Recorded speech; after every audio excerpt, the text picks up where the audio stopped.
샬롬, 반갑습니다. 옆사람과 인사 나누시죠?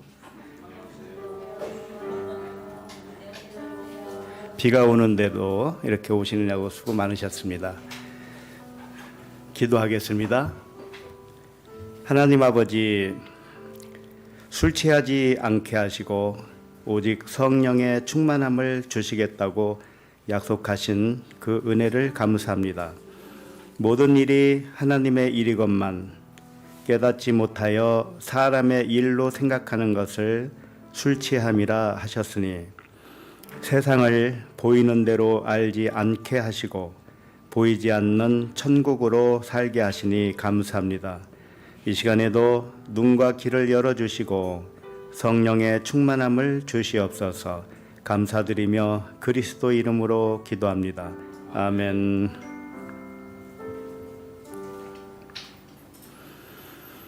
하나님의 말씀은 사도행전 2장 1절로 4절입니다.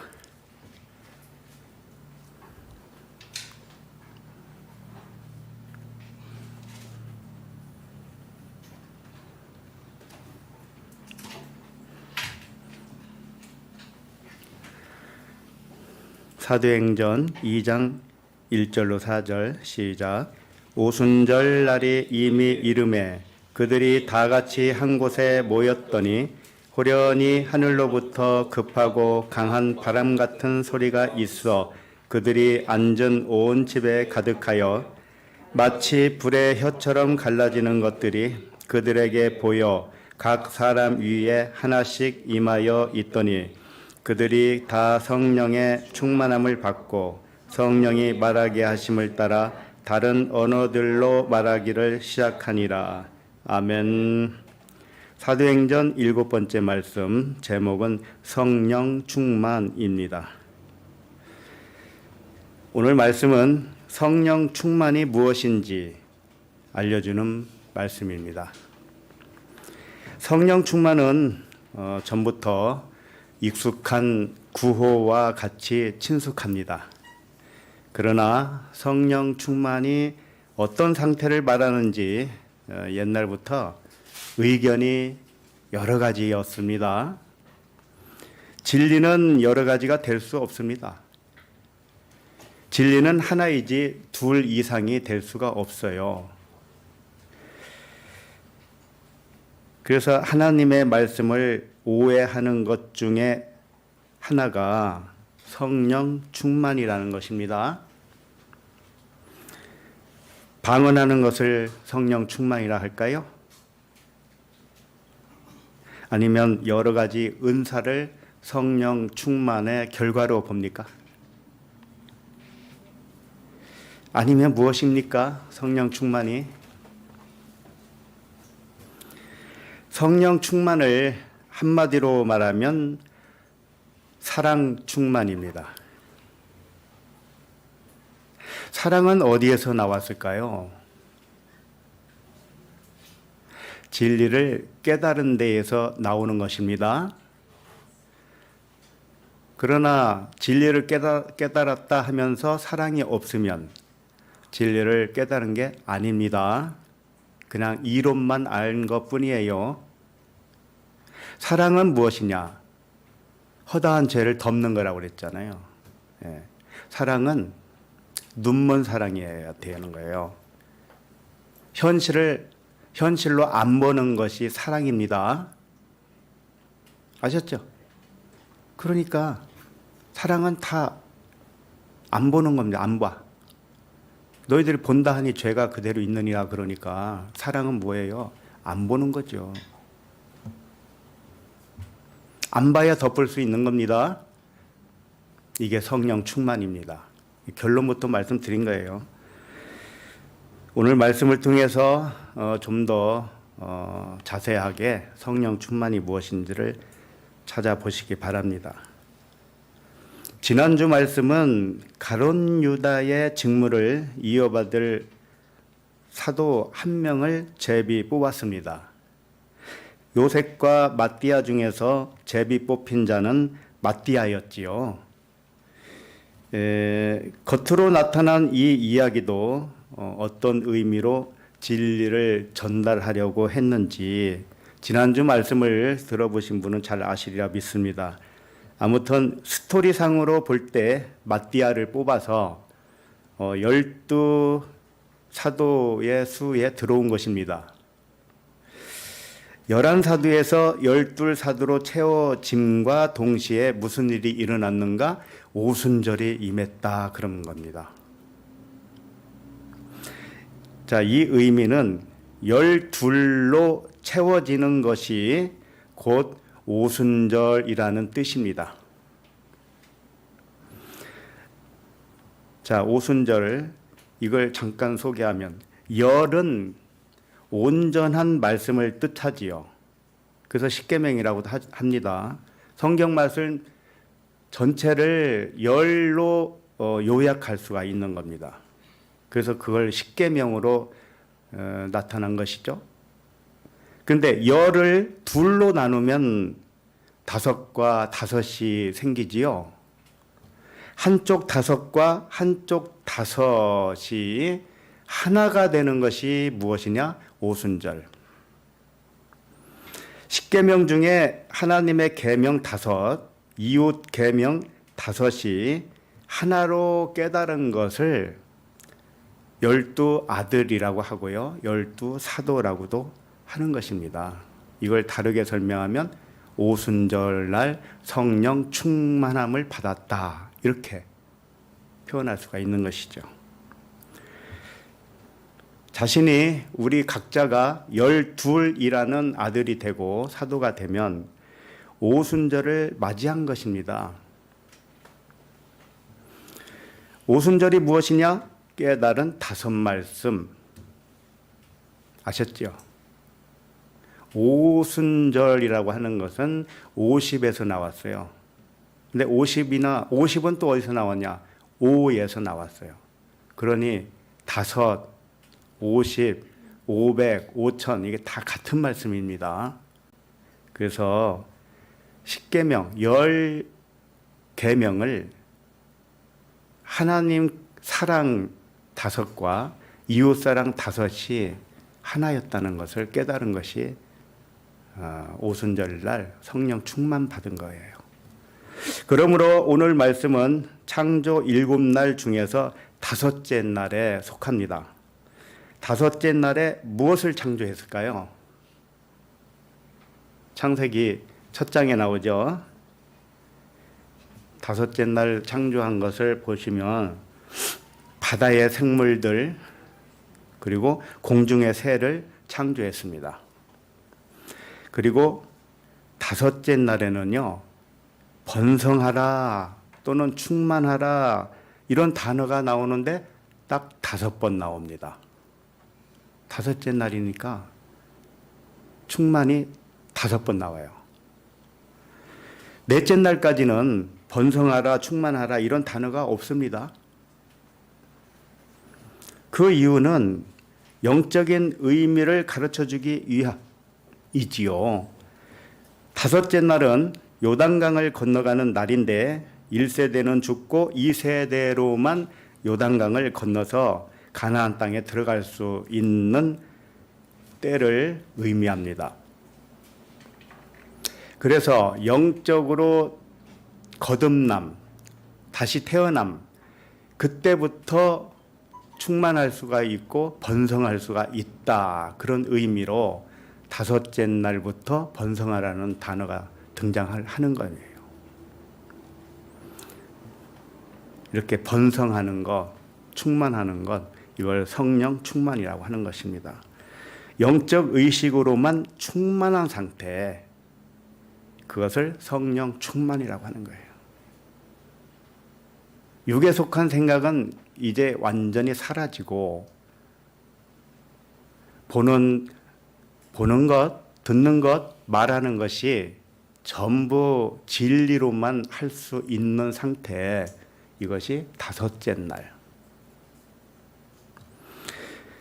자, 그러면 이제 한 절씩 살펴보면서 성령 충만에 대하여 자세히 알아보도록 하겠습니다. 1절을 읽겠습니다. 시작. 오순절 날이 이미 이름에 그들이 다 같이 한 곳에 모였더니. 오순절의 의미를 먼저 알아보겠습니다.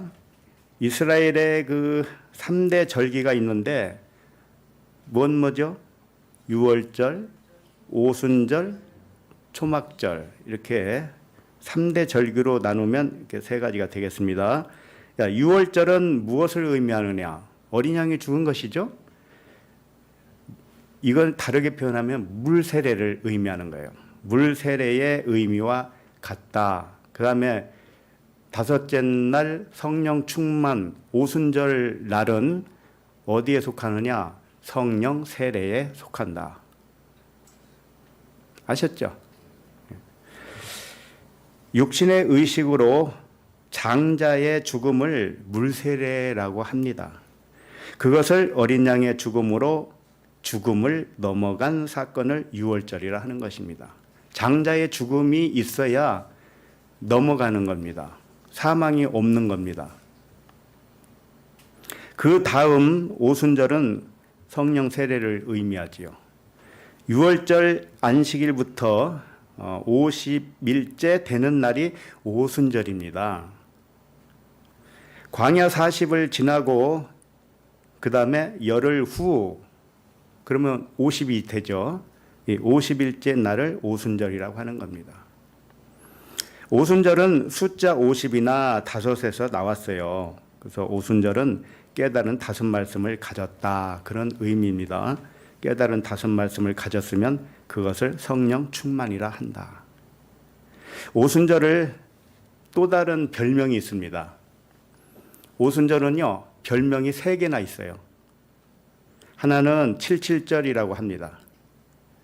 왜냐하면 오순절에 처음 익은 보리곡식으로 제단에 드린 후에 미를 추수할 때까지 기간이 7주 걸린다고 해요. 그래서 77, 49죠. 그러니까 일주일이 7번, 77절 이렇게 표현한 것입니다. 그래서 제단에 바치는 보리는 육신의 생각이에요. 물세례로 죽었다는 의미는 육신의 생각을 다 드린 겁니다. 그리고 미를 수확하는 의미는 뭐냐? 영을 수확했다는 뜻입니다. 77, 49잖아요. 49 다음 날이 50일째 되는 오순절 날이 되겠습니다. 이것은 부활한 예수께서 지상에서 제자들을 만나며 영적 미를 추수하는 기간과도 같아요. 그러니까 40일 동안 제자들에게 보이시고 성령 세례를 받을 때까지 약속한 것을 기다리라, 이렇게 하셨지요. 그러고 나서 열흘 후에 오순절이 임한 겁니다.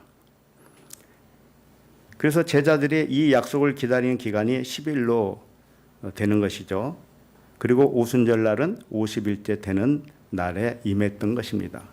이 의미를 아들들을 수확하는 의미로 볼 때 7 언약이 7번 채워지면 77, 49죠. 그래서 49 다음 날이 50일 오순절이 되는 것입니다. 자, 이것을 세상 사람들이 모형으로 49제라는 것을 만들었어요. 49일 동안 명복을 빌어서 좋은 것으로 태어나기를 바라는 의식이었죠. 좋은 것으로 태어나는 것은 오직 한 가지밖에 없습니다. 그것은 영으로 살아나는 거듭남을 의미하는 거예요. 처음엔 자신이 땅에서 육으로 태어났다고 생각을 합니다. 이게 사람의 생각이에요. 그러나 광야를 지나고 깨닫고 보니 자신이 하늘에서 온 영으로 깨닫고 하늘로 다시 살아나는 거예요. 이게 거듭남입니다. 이것이 거듭남이고 이것이 가장 좋은 곳이고 천국입니다. 우리 각자에게 적용을 하면 오순절은 온전히 영의 생각으로 분별하며 사는 때를 말하는 거예요. 일곱 언약으로 7번씩 7번 완성이라는 뜻이 있거든요. 7749. 또는 베드로가 말했죠. 베드로에게 예수님이 뭐라 했어요? 70번씩 7번이라도 용서하라. 이런 말씀이 있죠. 예. 그것은 꼭 숫자 490을 의미하는 건 아니고 이렇게 언약이 완성되면 사랑으로 완성되는 것이다. 이걸 보여주는 겁니다. 사랑은 허다한 죄를 덮기 때문에 용서하는 것은 사랑밖에 없습니다. 그럼 성령 충만은 뭐냐? 사랑 충만이다. 반드시 사랑 충만이 아니면 성령 충만도 아니다. 아무리 방언을 밤새도록 한다 할지라도 그건 사랑과 거리가 멀어요. 방언을 주신 이유는 믿음이 없기 때문에 방언을 준 겁니다. 그거라도 받아서 신비한 하나님이 계시다. 이걸 믿으라는 거예요. 그러나 그건 첫 단추에 불과합니다. 방언은 계도한다고 하면서 연습하고 막 그랬잖아요. 그렇게 해서 받으면 뭐 할 거예요, 그게. 믿음 없는 걸 증거한 것 뿐인데.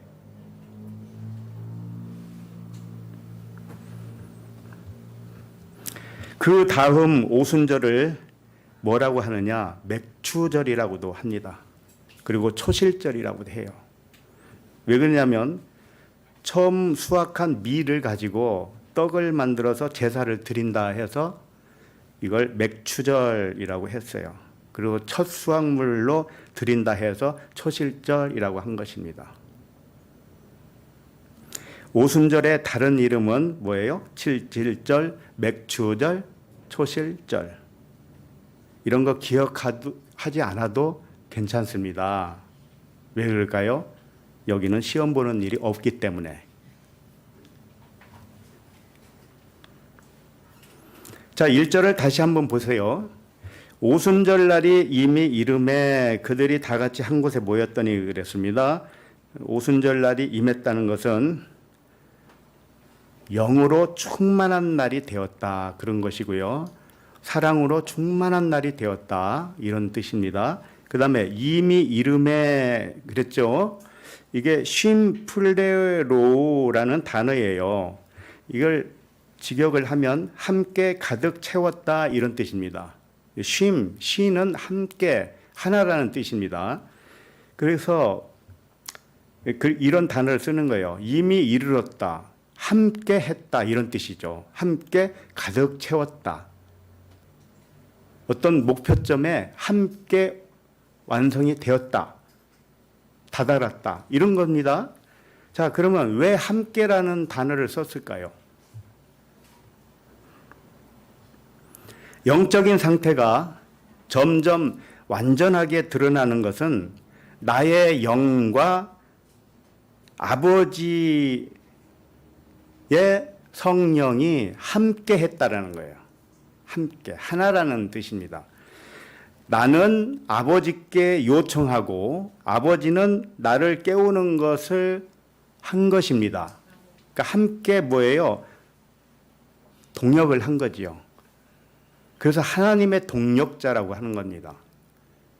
하나님과 나의 영이 하나이지만 육체로 온 내 영은 하나님의 영을 잊어버렸습니다. 생각이, 기억이 사라졌기 때문에 그것을 다시 깨우는 분이 누구냐? 하나님의 영. 이것을 성령이라고 합니다. 그래서 이미 이름에 이렇게 번역은 했지만 하나님과 함께 오순절 날이 완전히 채워졌다. 이렇게 의역을 하면 되겠습니다. 그리고 그들이 다 같이 한 곳에 모였더니 그랬죠.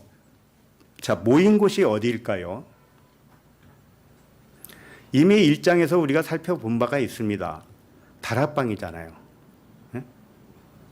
그게 후대 사람들이 다락방이 누구의 다락방인가 살펴보니까 마가의 다락방이 유력하다 해서 지금까지도 마가의 다락방 이렇게 알고 있습니다. 그러나 누구의 다락방이 중요한 게 아니에요. 다락방이라 하는 그 의미가 더 중요한 것이죠. 다락방은 뭐냐? 집 위에 위치한 방이라는 뜻입니다. 그러면 왜 꼭 다락방에 왜 모여야 되나요? 그것은 다락방은 하늘 성전을 의미하기 때문에 의미를 부여한 것이에요. 우리 자신이 하나님의 성전이라는 뜻입니다. 너희가 하나님의 성전인 것과 하나님의 성령이 거하시는 성전인지 알지 못하느냐 그랬잖아요. 우리 자신들이 성전입니다. 이게 다락방이에요. 우리 마음 성전이 하늘에 있기 때문에 그걸 다락방이라고 하는 것이고, 그러면 땅에 있는 방도 있겠죠. 우리가 마음의 성전이 위에 속한 성전이라면 땅에 속한 성전도 있어요. 그것이 뭐냐? 예루살렘 성전이죠. 그래서 이 말씀이 나에 관하여 증언하는 것으로 볼 때 그 다락방 함께 모였던 자리는 내면을 말하는 거예요. 나의 내면. 아셨죠? 예. 그래서 먼저 사도행전 스토리상으로 보면 당시 오순절 날에는 많은 유대인들이 세계 각국에 흩어졌다가 예루살렘에 모입니다. 맞지요? 왜 그럴까요? 예루살렘 성전이 예루살렘에 있으니까 오순절 제사를 드리려고 모였단 말입니다. 그러나 사도들과 얼마나 대비되는 말씀입니까? 사도들은 예루살렘 성전으로 가지 않고 다락방에 모였습니다. 이 뜻이 뭡니까? 우리들이 사도들과 같은 내면 성전을 가진 자로서 그 예루살렘 성전을 어떻게 본다는 뜻입니까? 진짜는 내 내면 성전이라면 그러면 예루살렘 성전은 무엇이 되겠습니까? 예, 모형 가짜죠. 가짜란 말이에요. 가짜로 볼 수 있단 말이에요. 우리가 예루살렘, 그러니까 이스라엘 사람들이 아니라서 예루살렘에 갈 필요가 없다라는 뜻이 아니고, 우리는 영적인 깨어남에 이르렀기 때문에, 영적인 오순절을 맞이했기 때문에 실제 땅에 있는 예루살렘에는 갈 필요가 없는 것이죠. 그렇다면 예루살렘 성전으로 가지 않고 다락방에 모였다는 뜻은 다락방에 있어야 성령 충만함을 받을 수 있다는 뜻이죠. 그렇다면 다락방에서만 성령 충만을 받는다고 한다면 예루살렘 성전에서 제사를 드리는 것은 성령 충만을 받을 수 있습니까? 없다는 의미잖아요. 땅에 있는 예루살렘은 모형과 그림자이기 때문에 오직 실체는 너 자신이 성령의 전이다. 이걸 말씀하고 있는 겁니다. 성령 충만은 나의 내면 성전에서 일어나는 일이기 때문에 그렇습니다. 그렇다면 땅에 있는 예루살렘을 안으로 보면 진리가 되지만 겉으로 보면 모형과 그림자로서 아무것도 아닌 것입니다. 겉으로 보면 진리에 대한 그림자를 보기 때문에 헛것을 본 것입니다. 겉으로 보면 없는 것을 있는 것처럼 착각한 것입니다. 오직 안으로 보면 진리밖에 없습니다. 진리는 그 예루살렘 성전에 있기보다는 내 내면에 있는 거지요. 그 예루살렘, 땅에 있는 예루살렘을 보면서 저것은 모형과 그림자지. 이렇게 깨달은 사람이 나의 내면이잖아요. 그렇기 때문에 진짜는 내가 진짜인 것이죠. 오직 위에 있는 예루살렘에 있어야 진리 안에서 자유를 하게 됩니다. 위에 있는 예루살렘을 다락방으로 표현한 것이고 그 다락방은 나의 내면 성전을 의미한 것입니다. 그러니까 그 이스라엘에 있는 예루살렘을 가서 뭘 하겠다고 하는 목적으로 가서는 안 돼요. 거기서 예배를 드린다든지 찬양을 한다든지 그냥 구경하러 가는 건 괜찮아요. 구경만 하세요. 그냥 아무런 의미를 부여하지 마세요. 이미 그건 껍데기입니다. 백투더 예루살렘 뭐 이런 말을 왜 만들었는지 내가 알 수가 없어요. 1절 말씀을 나에게 적용을 해서 요약을 하면 이렇게 되겠지요. 나의 영적 오순절은 언약 5째 날에 깨달은 5 말씀을 가진 날이다. 맞지요? 그렇게 된 것은 나의 영과 성령이 함께 채운 결과이다. 나는 약속대로 구했으며 하나님은 약속을 이루어 주셨기 때문에 우리는 하나님과 아들은 동력자이고 그 다음에 뭐라고 할까요? 동업자라고 해도 돼요. 하나님과 우리는 동업자란 말이에요. 동업자는 반드시 동업자 같이 가야지 혼자 가면 안 됩니다. 자, 그러면 2절을 읽겠습니다. 2절. 시작.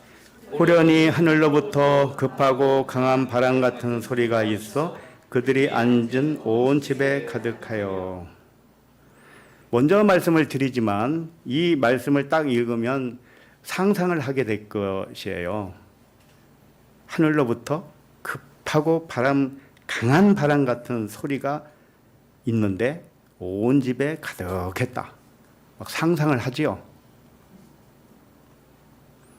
그래서 사람은 이미지를 만들어냅니다. 누구든지 그렇습니다. 그러나 10사람 이미지를 말하라고 하면은 다 다르게 말을 할 겁니다. 그것은 무엇을 의미합니까? 그 이미지를 만들어낸 것은 그것은 진짜가 아니고 가짜다. 이거 아닙니까? 맞지요? 그러면 우리가 똑같은 어떤 일을 경험했다고 합시다. 세상 일을. 근데 어떤 사람은 그 일을 당하면서 아무렇지도 않은 사람도 있겠고, 어떤 사람은 그 일을 당하면서 속상할 수도 있을 것이고, 어떤 사람은 그 일을 당하면서 반성할 수도 있을 것이고, 어떤 사람은 그 일을 당하면서 화를 낼 수도 있을 것입니다. 근데 똑같은 일인데 왜 사람마다 이게 다릅니까? 이것은 무엇을 알려주고 있습니까? 이것은 각자 스스로 만들어낸 이미지라는 겁니다. 이미지는 진짜가 아니고 가짜라는 겁니다. 그럼 오직 진짜는 뭘까요? 진리밖에 없습니다. 오직 진리입니다. 하나님의 사랑입니다. 그걸 봐야 돼요. 하나님의 사랑을 볼 줄 알아야 돼요. 그걸 못 보면 올라오는 게 스물스물 날이 갈수록 더 올라와요. 그럼 누가만 손해일까요? 누구만 손해일까요? 자기만 손해죠. 자기만. 손해보는 일을 왜 자처하느냐고요.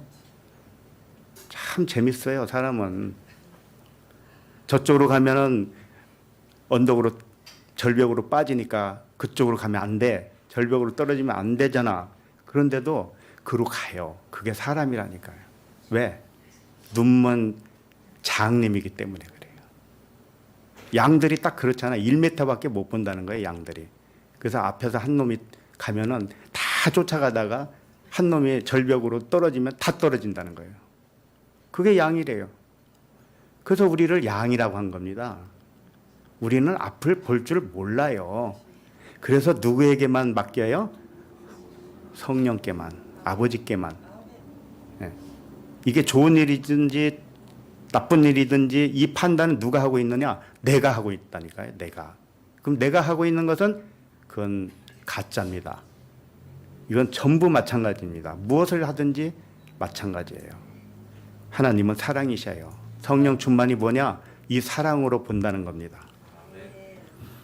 자, 2절에 보면 호련히라고 되어 있습니다. 호련히는 이 단어가 아프노라는 단어인데요. 호련히 또는 갑자기 그런 단어입니다. 자, 이 단어는 사도행전에서만 쓰인 단어예요. 2번 나왔어요. 3번인가요? 호련히라는 단어 번역으로 1번 나왔고 오늘 본문에 갑자기로 번역을 2번 했습니다. 자, 호련히 갑자기라고 표현할 때 언제 사용하느냐 하면은 이걸 세상적인 일로 생각하면은 언제 갑자기라고 사용합니까? 세상에서 사람이 살면서 일어나는 일로 봤을 때 예상하지 못한 일이 일어나면 그걸 갑자기 일어났다 이렇게 말을 하죠. 맞죠? 생각지 않은 그 일에 예를 들어서 전혀 생각하지 않은 사람이 연락도 없다가 집에 불쑥 찾아왔어요. 그때 뭐라고 그래요? 그 사람이 갑자기 우리 집에 찾아왔다고 표현을 하잖아요. 북한이 갑자기 미사일을 쐈다. 갑자기 지진이 발생했다. 갑자기 로또에 당첨됐다. 등등 세상에서는 갑자기를 그렇게 사용한단 말이죠. 그러나 갑자기를 사람의 일로 생각하지 말고 하나님의 일로 생각한다면 갑자기는 어떤 상황일 때 사용할까요? 1번. 갑자기는 세상적인 의미로 갑자기 발생한 일을 의미하지 않는다. 이게 1번. 2번은 세상 가치관처럼 갑자기 일어난 일을 갑자기라고 한다. 몇 번이에요? 네? 갑자기 웃으시네. 이 갑자기는 세상에서는 예상치 못했을 때 갑자기라고 하잖아요. 그런데 영적인 의미로는 보이지 않다가 보일 때, 보이지 않다가 이 보이는 거 만물을 보다가 보이지 않는 신성을 딱 발견했을 때 그걸 갑자기라고 표현하는 거예요. 히브리서 4장 13절을 펴봅니다. 히브리서 4장 13절.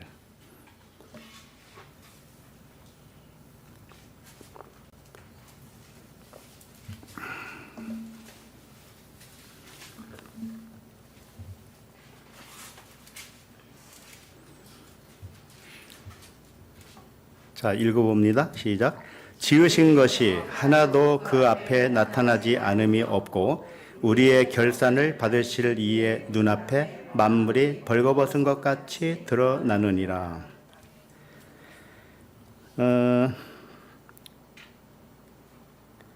여기 보면 그 앞에 나타나지 않음이 없다 이렇게 표현되어 있죠. 나타나지 않은 것은 갑자기가 아닌 것은 하나도 없다 이런 뜻입니다. 이게 같은 단어이거든요. 그러면 이게 무슨 말이지? 자, 이 말씀을 간단하게 말하면 첫째, 하나님이 지으신 것은 모두 보이도록 나타난 것이다 이런 말씀을 하신 거고요. 두 번째, 결산 받으실 이의 눈앞에 이렇게 되어 있죠. 결산 받으실 이의 눈앞에. 근데 결산 받는다는 게 뭘까요? 자, 결산 받으실 이라고 했는데 이게 로고스로 되어 있어요. 결산 받을 로고스다 이런 뜻입니다. 결산 받는다는 뜻은 그분이 지으신 만물이 말씀으로 결산된다는 뜻이에요. 이제 아시겠죠? 피조물인 만물이 벌거벗으면 말씀으로 드러난다는 뜻입니다. 이렇게 될 때 그걸 갑자기 되는 것이다. 이렇게 표현한 거예요. 다시 말해서 영적 눈이 밝아져서 만물을 말씀으로 볼 때 이것을 갑자기 또는 호련히라고 표현을 하는 것입니다. 이 갑자기 호련히라는 아프노 이 단어 자체가 빛에서 왔어요. 포스라는 빛에서. 그렇기 때문에 갑자기라는 것은 빛이 갑자기 비춰졌다 이런 의미가 되는 것입니다. 만물에서 감춰진 빛이 드러날 때 갑자기 또는 호련히라고 표현하는 것입니다. 이제 아셨죠? 그러니까 호련히 오순절날이 임했다는 것은 뭐냐? 오순절날은 빛이라는 뜻이고 그 빛이 드러났다는 뜻이죠. 예, 그것을 의미하는 것이지 뭐 갑자기 호련히 찾아왔다. 오순절날은 정해져 있는데 왜 갑자기라고 그래요? 다 알고 있는데 오순절날이 언제인지 알고 있는데 왜 갑자기 호련히 임했다고 그럴까요?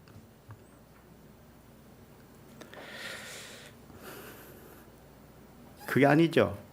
호련히 이것은 성령이 오순절날 임했다 뭐 이런 의미로 사용한 것이죠. 어쨌든 하늘로부터 호련히 왔다고 그랬는데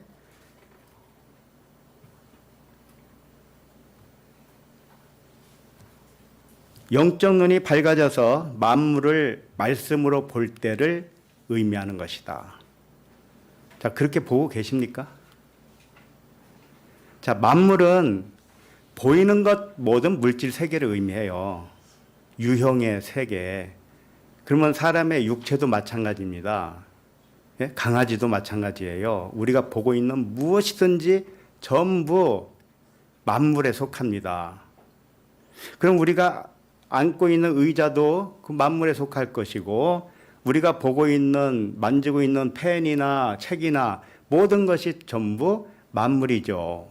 근데 그것이 벌거 벗긴단 말이에요. 발가 벗기면은 무엇이 남느냐? 말씀이란 말이죠. 그러니까 진짜는 뭐라는 거예요?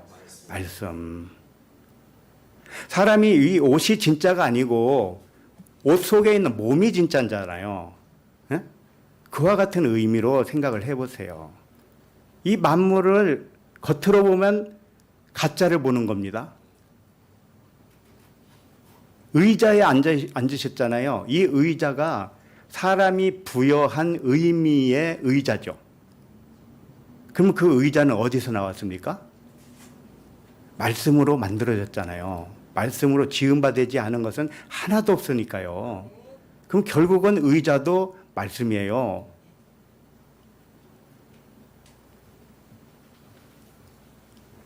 그와 같이 사람의 일 있죠. 사람의 일. 네? 신경질 나는 일, 두려운 일, 기쁜 일, 좋은 일, 나쁜 일 이런 일이 있잖아요. 사람에게. 그 일이 어디서 왔습니까? 그래요. 말씀에서 왔어요. 그러면 그 일을 뭘로 봐야 되죠? 말씀으로 보면 됩니다. 말씀으로. 그럼 말씀에는 오류가 있을까요? 말씀은 사랑입니다. 진리입니다. 말씀이 나쁜 것이 있을까요? 없지요. 그러니까 이 세상 모든 일은 나쁜 것이 하나도 없는 겁니다. 그런데 나쁘게 보면 무엇을 본 거예요? 헛개비를 본 거죠. 나쁘다고 보면 헛개비, 허상을 본 거란 말이에요. 좋다고 보면 역시 그것도 그림자를 본 거예요. 세상은 좋고 나쁜 것으로 나오기 때문에 어떤 사람에게는 좋았던 것이 어떤 사람에게는 나쁘게 보입니다. 그렇기 때문에 이것은 그림자예요. 좋고 나쁜 것이 없어요. 하나님은 보시기에 다 좋았다고 그랬습니다. 하나님이 보시기에 왜 좋은가 하면은 다 말씀으로만 보기 때문에 그래요. 다르게 말하면 신성으로 보기 때문에 다 좋은 거지. 신성으로 안 보면 좋은 거 나쁜 게 존재합니다. 그러나 그것은 헛것을 본 거예요.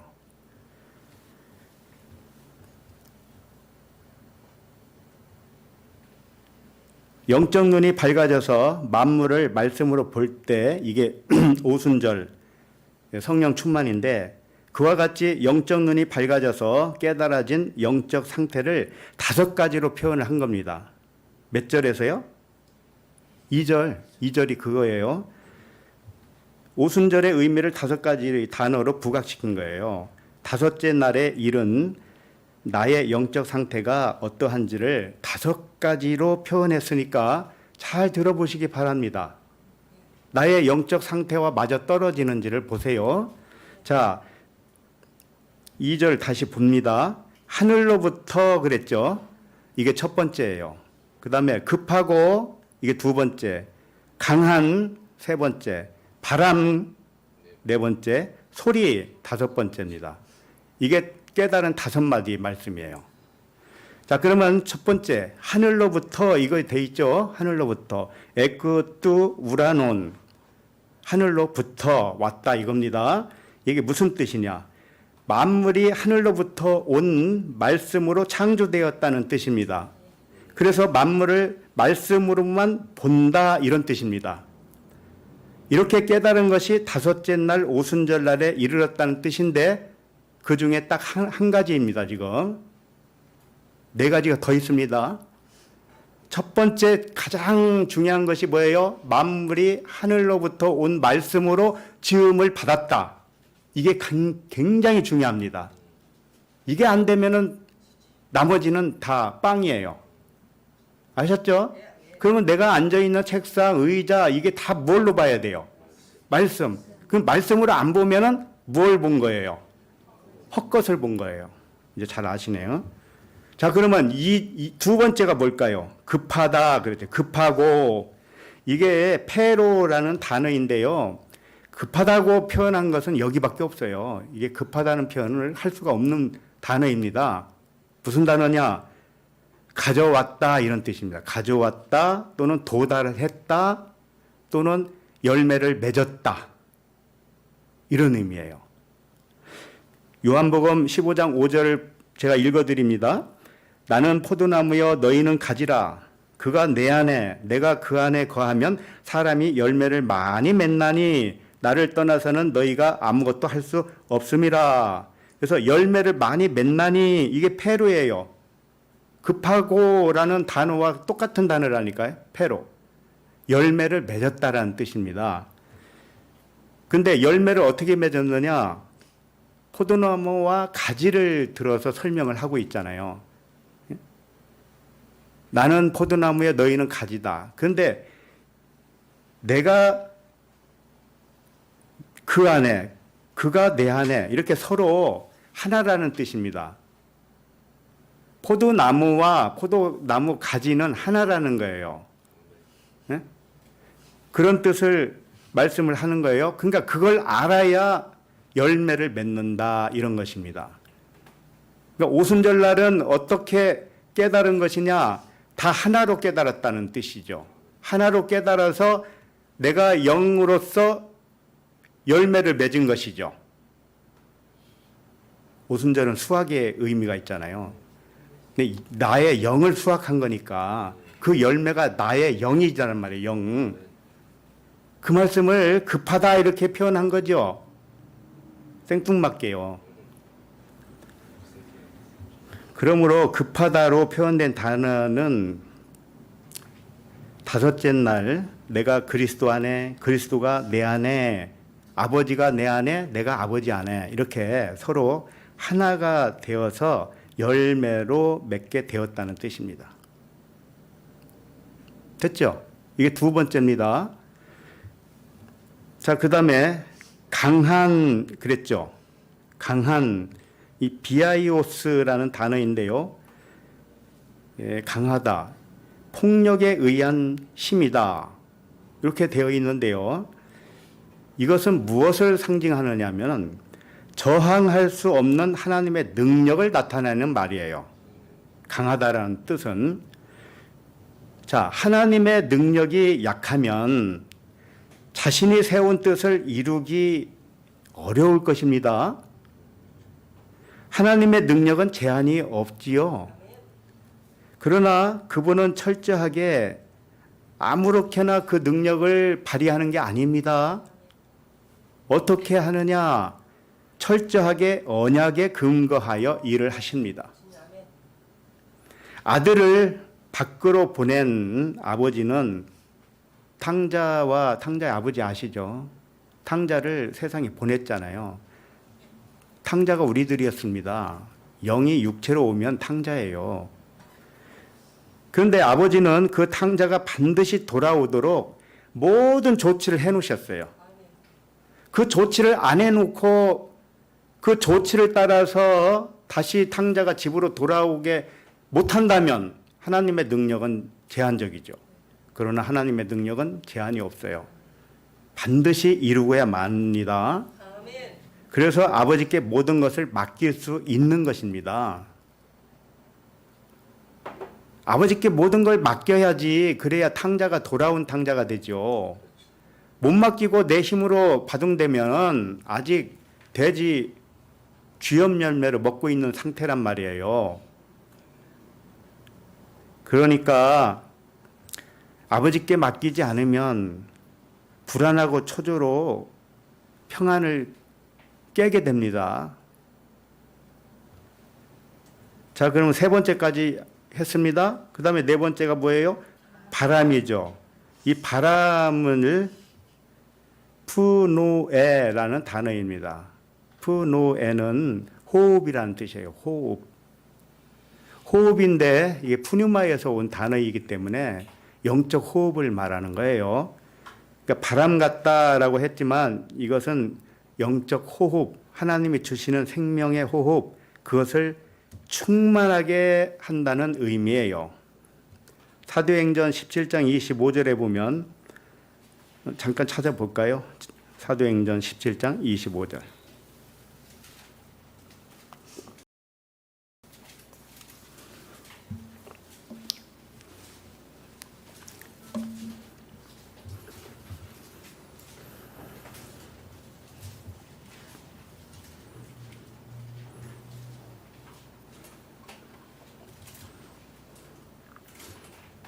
사도행전 17장 25절 시작. 또 무엇이 부족한 것처럼 사람의 손으로 섬김을 받으시는 것이 아니니 이는 만민에게 생명과 호흡과 만물을 친히 주시는 이심이라. 예. 여기에서 생명과 호흡이라고 그랬죠. 이게 푸노에예요.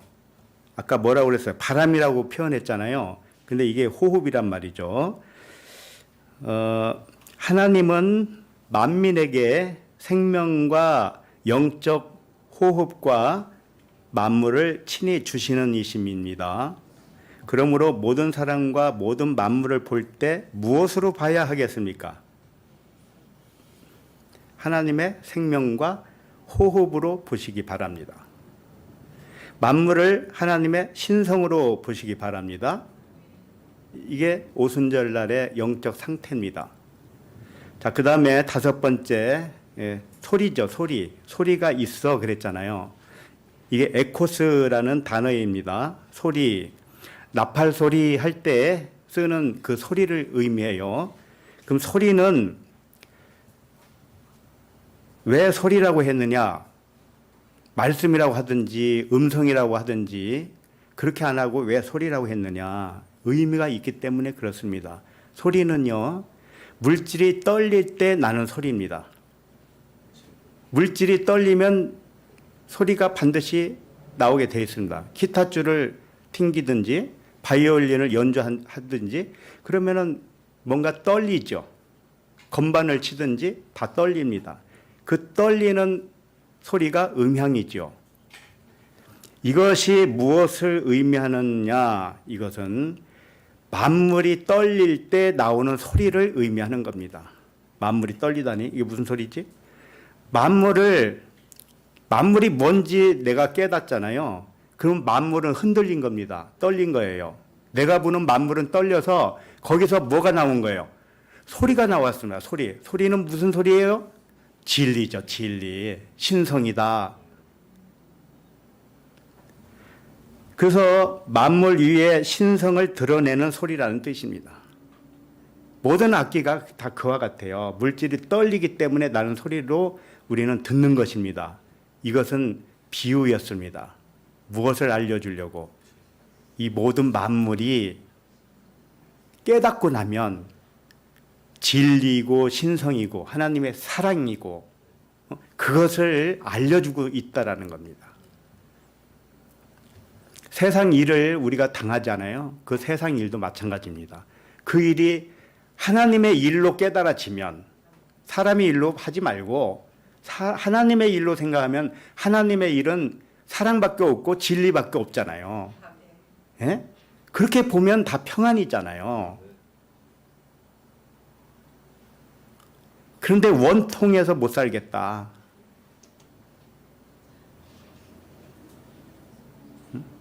한 대 맞으면 두 대를 때려야 속이 시원하겠다. 그것은 진리를 몰라서 그렇다니까요. 성령 충만이 안 돼서 그렇다니까요. 사랑 충만이 안 돼서 그렇단 말이에요. 그러니 기도해야죠. 예? 나에게 사람의 일을 하나님의 일로 보는 눈을 열어 주시옵소서. 이렇게 기도하셔야 됩니다. 그러면 하나님의 때가 차잖아요. 그럼 순식간에 눈이 획 돌아갑니다. 획 돌아가는 것을 나쁘게 생각하지 마시고 보이는 것이 안 보이는 것으로 보게 돼요. 그래서 이 소리라는 것은 깨달음의 소리죠. 사람의 일을 하나님의 일로 깨닫는 소리, 만물을 신성으로 깨닫는 소리입니다. 예, 이것이 소리예요. 그와 같이 피아노가 소리를 내지 못하면 피아노로서는 아무것도 아니죠. 그렇잖아요. 소리를 낼 때 값어치가 있는 것이죠. 그와 같이 이 만물이 신성이라는 소리를 내지 못하잖아요. 그럼 만물은 아무것도 아닙니다. 우리에게. 눈으로 보고 있는 건 다 헛것을 보고 있는 겁니다. 왜 헛것을 봤을까요? 말씀으로 안 봤기 때문에. 소리를 내면 만물과 신성이 하나가 됩니다. 피아노가 연주 소리를 내잖아요. 그러면 소리는 피아노에서 나왔죠. 그렇죠? 근데 소리 때문에 피아노도 값어치가 생겼죠. 그러니까 피아노와 그 피아노 소리는 하나예요. 하나. 그와 같이 만물이 신성으로 말씀으로 깨달아지죠. 그럼 만물과 말씀이 하나지요. 그것이 무슨 뜻이냐? 하늘과 땅이 하나가 되었다. 그런 뜻입니다. 그러면 이 만물이 말씀으로 하나가 되었기 때문에 이 말씀도 이 만물이 얼마나 소중하겠습니까? 자, 그 다음에 끝에 보면 그들이 앉은 온 집에 가득하며 그랬습니다. 이 앉았다는 표현은요, 다스린다는 심판을 의미해요. 산상수훈에 가면 예수님이 산에 올라가서 앉으셨다 이렇게 돼 있죠. 그리고 배를 띄우고 앉으셨다 이런 표현들이 자주 등장합니다. 앉았다는 것은 뭐냐? 심판한다 이런 뜻이에요. 성령 충만한 아들들은 세상 만물을 겉을 드러내고 신성을 드러내는 겉을 걷어내야 발가벗게 해야 된단 말이에요. 그래야 말씀으로 드러나죠. 예, 이것을 심판이라고 하는 겁니다. 이와 마찬가지로 육신의 생각을 다스리는 영의 생각이 충만하였다는 말씀이에요.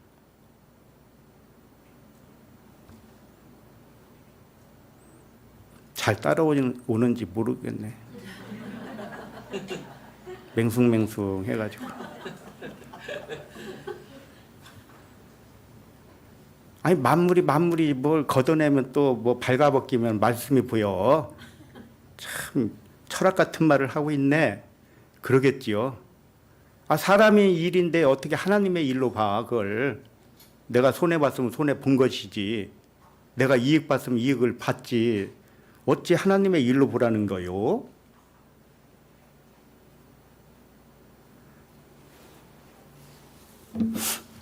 이 성령 충만한 5가지 내용을 이제 요약을 다시 하겠습니다.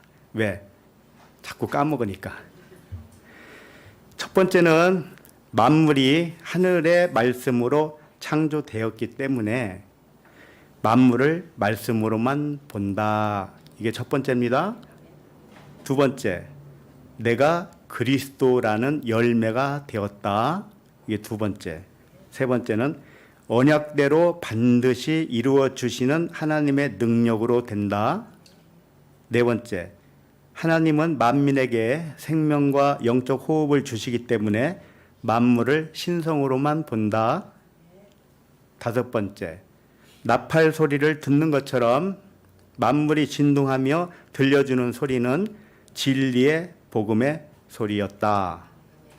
이렇게 되는 것이 오순절날입니다. 성령 충만입니다. 그런데 깨닫지도 못하고 듣지도 못했는데 어찌 성령 충만이라고 할까요? 성령 충만은 어떤 감정이 아닙니다. 펄펄 뛰는 감정이 있어요. 어떤 사람들은. 찬양 부르잖아요. 그럼 일어서서 펄펄 뜁니다. 그걸 성령 충만이라고 생각을 합니다. 그런 사람에게 가서 물어보세요. 만물이 뭡니까? 어떻게 보입니까? 세상 일이 어떻게 보입니까? 한번 물어보라고요. 그걸 알고 있는지, 눈이 완전히 바뀌었는지. 아무것도 안 바뀌었는데 무슨 성령 충만해요. 그리고 그런 사람들이 뭐 보면은요, 집회 가서는 열심히 박수치고 춤추고 그렇게 하는데 집에 가면은 싸워요. 근데 어떻게 성령 충만해요? 그리고 기도 많이 하고 방언 많이 하고 예언하고 하는 사람들이요, 얼마나 억센지 아세요? 그 옆에 가기도 싫어요. 억세가지고. 사람 야단만 치어요. 그런 사람들은. 가끔 교회 한 번 안 보이잖아요. 그러면 죽입니다. 반 죽여요.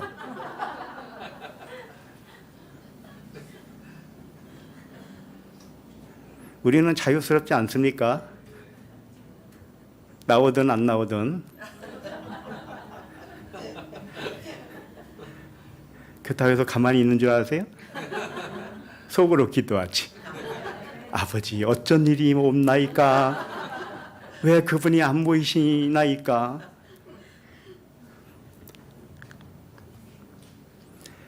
성령 충만은 다시 말씀드리지만 진리를 알아야 성령 충만이 되고, 진리를 알아야 사랑이 나와요.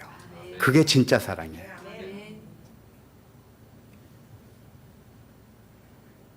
그래서 만물이 진동하며 들려주는 소리를 듣고 있다면, 그러면 5째 날에 이른 것은 틀림이 없습니다.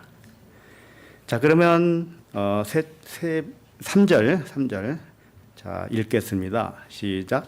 마치 불의 혀처럼 갈라지는 것들이 보여 각 사람 위에 하나씩 임하여 있더니. 이 말씀도 문자대로 상상을 하면 안 돼요. 다 거기에 속아요. 실제로 눈에 보이도록 나타난 현상을 기록한 것이 아닙니다. 우리 내면의 상태를 호라호했다.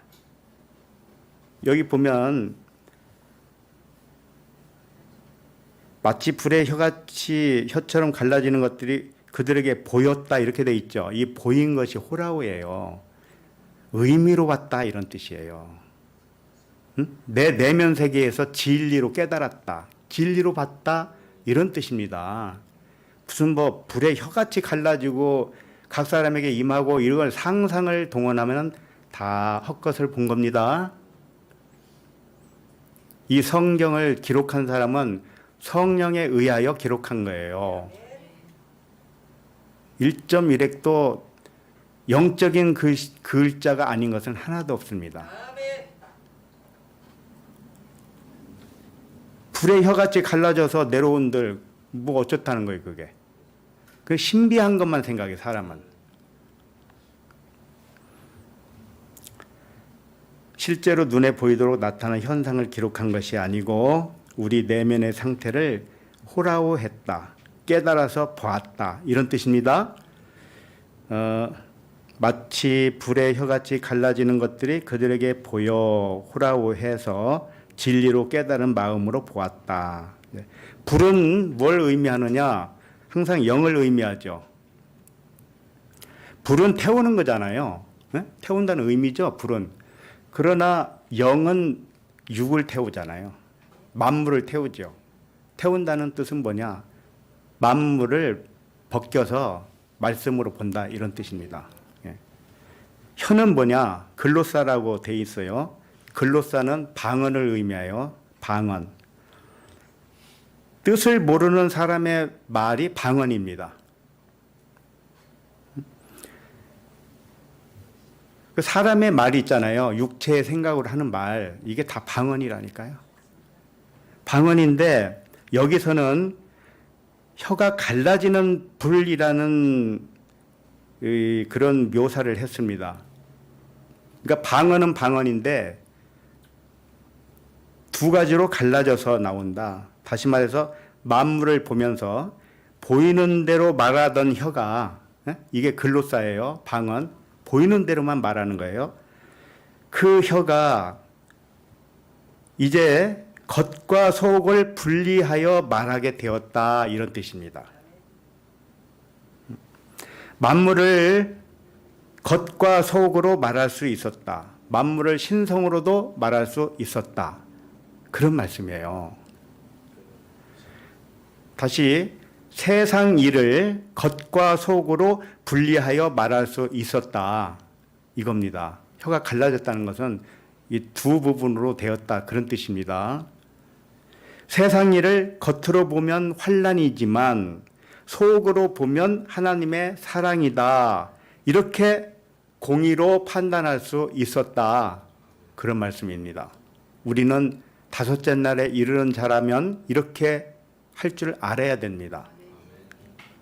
그 다음에 각 사람 위에 하나씩 임하여 있더니, 이 표현은 각 사람 위에 하나로 앉았다, 이런 뜻입니다. 임하였다는 단어가 앉았다는 단어예요. 그러니까 각 사람 위에 각각 앉았다는 게 아니고 하나로 앉았다.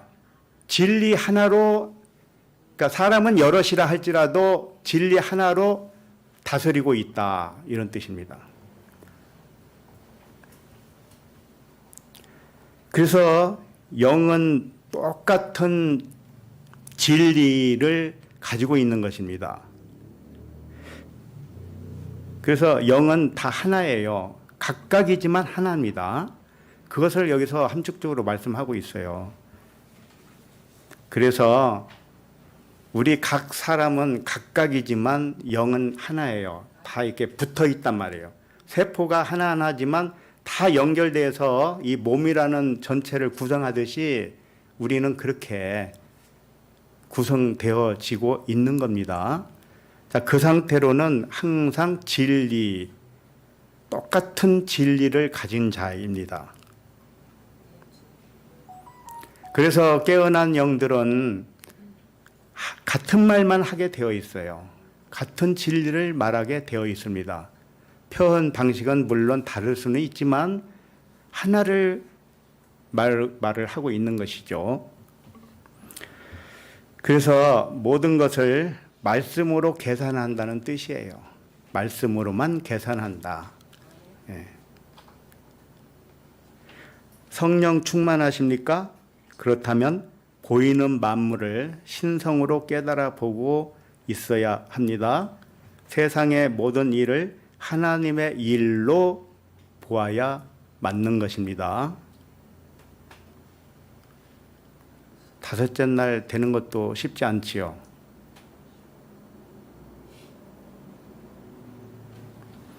자, 그러면 마지막 4절을 보도록 하겠습니다. 4절 시작.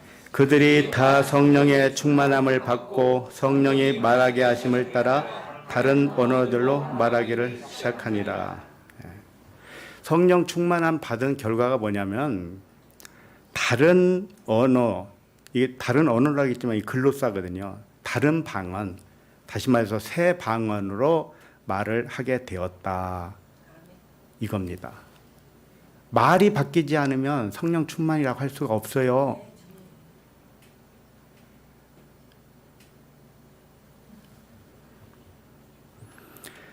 이 4절에는요, 성령과 영 두 가지로 기록하고 있어요. 한글 번역에서는 잘 보세요. 그들이 다 성령의 충만함을 받고, 여기서 처음에 성령이죠. 그 다음에 성령이 말하게 하심을 따라 그렇게 돼 있죠. 이 뒤에 나오는 성령은 그냥 푸뉴마예요. 앞에는 푸뉴마 하기오스예요.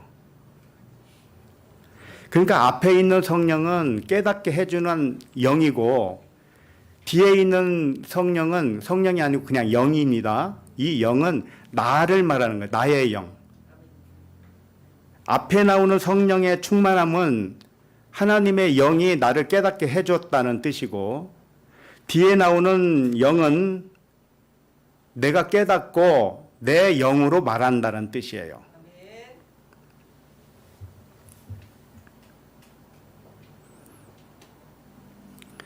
그래서 깨닫게 해주시는 하나님의 성령으로 충만하다 이런 뜻이고요. 성령 충만을 오해하면은 성령이 밖에서 내면에 들어왔다고 생각을 합니다. 그러나 그렇지 않습니다. 성령은 어디 떠돌아다니다가 훅 들어오는 성령을 말하는 게 아닙니다. 나와 단 한 번도 하나님과 분리된 적이 없습니다. 항상 함께 있었습니다. 다만 나의 영이 분리의식으로 하나님과 분리를 했고 떼어놨던 것입니다. 그럼 성령 충만은 무엇이냐? 항상 함께하는 이 신성한 하나님의 영이 잠자는 나의 영을 깨닫게 한 것을 의미하는 것입니다. 성령 충만은 깨달음을 주는 성령이 충만하게 역사하고 있다 이런 뜻입니다. 그런 결과로 여기 보면 성령이 말하게 하심을 따라 이렇게 되어 있죠. 이게 존칭을 써서 그래요. 이게 성령이 푸뉴마예요. 나의 영이 내 영이 이제 깨달았으니까 말하게 하심을 따라 이렇게 되어 있는데 그게 아니고 디돔이라는 단어입니다. 말을 하도록 넘겨줬다 이런 뜻입니다. 나의 영이 영의 생각을 누구에게 넘겨주는지 생각을 해보세요. 누구에게 넘겨주죠? 내가 혀로 말을 해야 되잖아요. 그럼 누구에게 주는 거예요? 내 혀에게 주지. 내 몸에 준다고요. 육체에 준단 말이에요. 그럼 육체는 내 영이 넘겨준 대로 말을 할 수밖에 없죠. 그게 새 방언을 말한다 이런 뜻입니다. 그러니까 나의 영이 말하도록 말하도록 이게 아포 푸덴코마이라는 단어예요. 이게 무슨 뜻이냐면 한마디로 말하면 빛의 말을 의미해요. 빛에서 온 말. 그러니까 깨달은 말이죠. 쉽게 말하면 영이 하나님의 성령이 깨닫게 해주니까 나의 영도 깨달았잖아 이제. 그러면 빛의 말을 할 수 있지요. 그럼 빛의 말을 누구에게 넘겨주느냐면은 내 혀에다가 넘겨줬다 이런 뜻입니다. 혀는 영이 넘겨준 대로 말할 수밖에 없는 거지요. 그 결과 다른 언어라기는 다른 글로사, 다른 방언이란 말이죠. 새 방언, 영과 진리로 말한다는 그런 뜻입니다. 이해 못할 거 하나도 없지요. 이해는 하는데 아는 것과 믿는 것이 하나가 되어야 돼요. 아는 것으로 끝나면 안 됩니다. 또 믿는 것으로 끝나도 안 돼요. 세 가지가 있어요. 삼일기에 항상. 처음에 알죠? 그 다음에 믿어요. 그 다음에 실행에 옮겨야 돼요. 실행에 옮기는 게 마지막이에요. 내가 당하는 모든 일, 그걸 처음에는 뭘로 알아야 돼요? 하나님의 일로. 그 다음에 하나님의 일로 믿어. 확신해. 그 다음에 하나님의 일로 믿었으니까 그 행함이 나와야지. 믿기는 믿었다고 하는데 근심은 여전해. 그럼 그 행함이 온전합니까? 아니잖아요. 약 올라 죽겠죠. 어떤 분은 그럴 겁니다. 그렇게 해서 시험 드신 분도 있는 줄로 알아요. 아니, 사람이 도대체 할 수 없는 걸 왜 이렇게 하라고 그러고, 나는 옛날부터 잘 깨달았다고 생각했는데 자기 모습을 보니 깨달은 것 같지가 않아. 그래서 속상해. 행함이 안 나와. 여전히 불평불만이요. 그래서 그런 분은 이제 말씀 듣기가 싫은 겁니다. 자꾸 찔르니까. 그런데 복받은 사람은 누구냐? 찌름을 당해야 되잖아요. 옆구리에 창을 찌르야죠. 그러면 예수님은 가만히 계셨잖아요. 야, 찌르지 마. 이렇게 안 했단 말이에요. 그래서 거기서 진리가 나와야 되죠. 예. 이 4절을 정리하면 모든 것을 통달하시는 하나님의 신성한 영이 잠에서 덜 깨어난 나의 영을 깨닫게 하는 영으로 충만함을 받으니 그 결과로 깨달은 나의 영이 몸의 혀에게 빛의 말씀을 넘겨주니 몸의 혀가 날레오 말했다. 날레오가 뭐냐면 깨달은 말로 그대로 전달하게 되었다. 이런 말씀입니다. 혀는 내 마음에서 나오는 생각을 그대로 반영할 수밖에 없는 겁니다. 그러니까 육신의 생각이 나를 말하게 하느냐, 영의 생각이 나를 말하게 하느냐, 이거밖에 없어요. 그렇지만은 그것이 하나인데 영이 잠자고 있으면 육신의 마음으로 나오는 것이고 영이 깨달아지잖아요. 성령 충만함을 받아서 깨달아지잖아요. 그러면 깨달은 말이 나올 수밖에 없는 거예요. 이 몸은 중립입니다. 몸은 죄도 없고요. 아무것도 아니에요. 몸은. 그냥 말하게 하는 대로 말하는 거예요.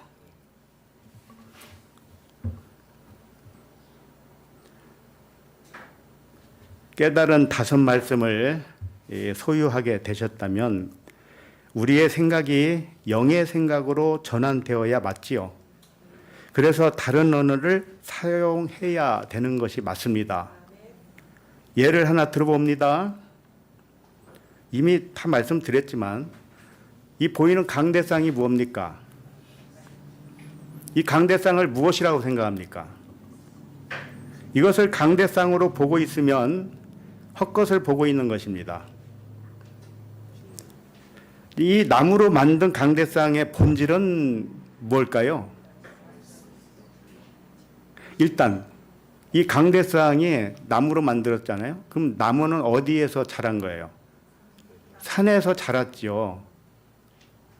산을 말씀이라고 생각해 보세요. 그러면 나무가 어디서 왔어요? 말씀에서 왔죠. 실제로 산은 말씀의 그 모형이에요. 산에서 자란 나무를 가져다가 탁자도 만들고 이것도 만들고 저것도 만들고 이 강대상도 만들고 다 만들 수 있습니다. 그러니까 나무는 하나인데 형태가 여러 가지 다른 모습으로 이렇게 나타난 거잖아요. 탁자도 있고 식탁도 있고 책상도 만들 수 있잖아요. 그와 같이 결국은 말씀이 나무를 만들었잖아요. 그 나무는 또 다른 형태로 여러 가지로 또 만들었어요. 그러나 그걸 보는 우리들은 만들어져 있는 그 모양에다가 의미를 부여합니다. 이건 강대상, 저건 식탁, 탁자, 저건 책상, 저건 진열대, 이렇게 각종 의미를 부여합니다. 그러나 의미를 부여한 그 이름은 진짜입니까? 가짜예요. 가짜. 그래서 헛것을 봤다, 환상을 봤다 그러는 겁니다. 그럼 환상을 안 보려면 이것을 뭘로 봐야 됩니까? 말씀이잖아요. 말씀으로 지은 바 되었으니까. 그걸 말씀으로 돌아간다 그러는 겁니다. 그렇게 되면 강대상도 사라지고 탁자도 사라지고 식탁도 사라지고 오로지 말씀만 남는 거예요. 그럼 말씀에는 좋은 거 나쁜 거 있습니까? 다 보시기에 좋았더라밖에 없잖아요. 진리니까요.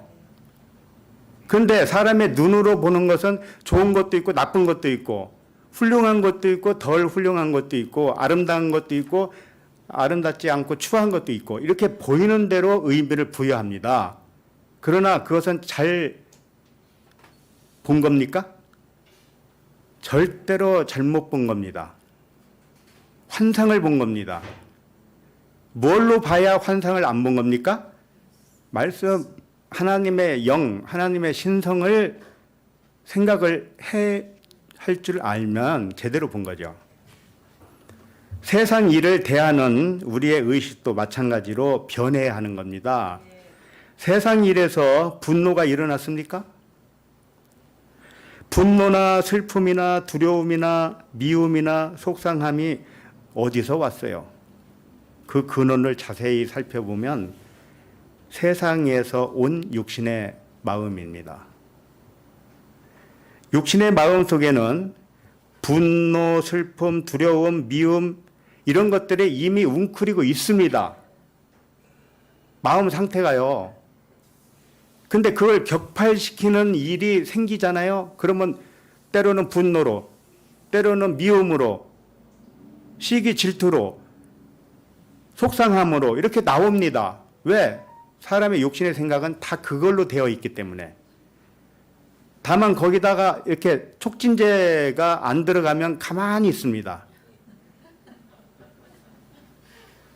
옛날에 돼지 키울 때 돼지우리에 부정물이 있었잖아요. 그 어느 날 보면 가만히 있을 때는 맑아요, 이게. 근데 그걸 저었잖아요. 그러면은 막 속에서 오물이 나오는데 우리 육신의 생각은 그와 같습니다. 아무 일이 없을 때는 평안한 것 같아요.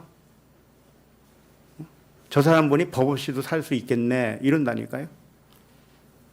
근데 막대기로 살짝만 저어봐요. 그 안에 있는 게 올라올 수밖에 없어요. 그게 사람의 마음이란 말이에요. 이 마음에 맞는 코드가 맞는 일이 딱 생기잖아요. 그러면 같은 종류의 감정이 솟아오릅니다.